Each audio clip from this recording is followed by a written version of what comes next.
Channel पर आप लोग का स्वागत है। सोहर गीत अच्छा लगे तो लाइक शेयर और सब्सक्राइब कीजिएगा, कमेंट भी करके बताइएगा।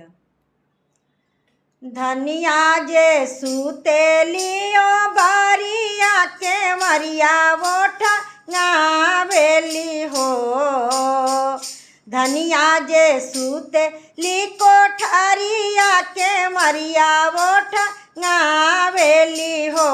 सखिए आधे राती हो सखिए आधे राती पियावा चुप के आई लेता धानी यहाँ डेरा गईली हो। सखिए आधे राती पियावा चुप के आई लेता धानी यहाँ राजा करे हो। केकरा से ये पिया डेरा लता केकरा से लजा लानू हो। केकरा से ये पिया डेरा लता केकरा से लजा लानू हो।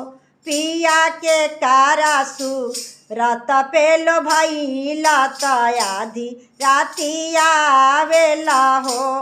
पिया के कारासु रात पेलो भाई लाता आधी राती आवेला हो।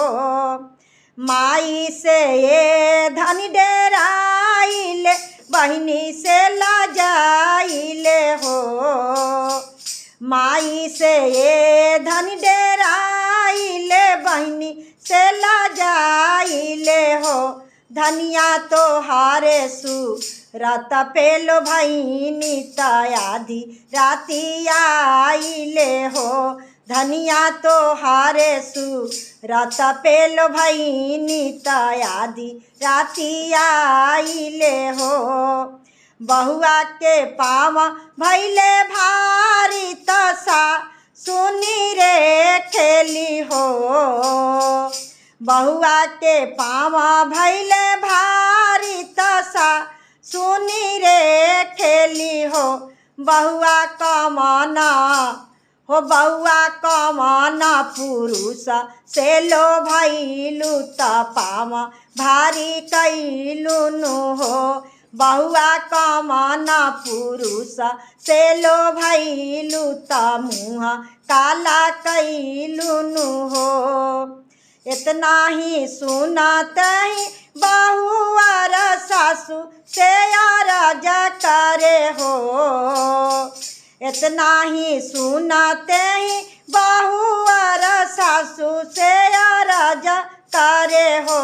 सासू तो हारे ही बेटा से लो भैनी पावा भारी भैलेनु हो। सासू तो हारा ही बेटा से लो भैनी पावा भारी भैलेनु हो। एक मास बीतले दूसरा मास आवारू तीसरा मास हो। एक मास बीतले दूसरा मास आवारू तीसरा मास हो। सखिए नौवे मासे होरिला जनमा ले आंगन मा उठे सोहारा हो।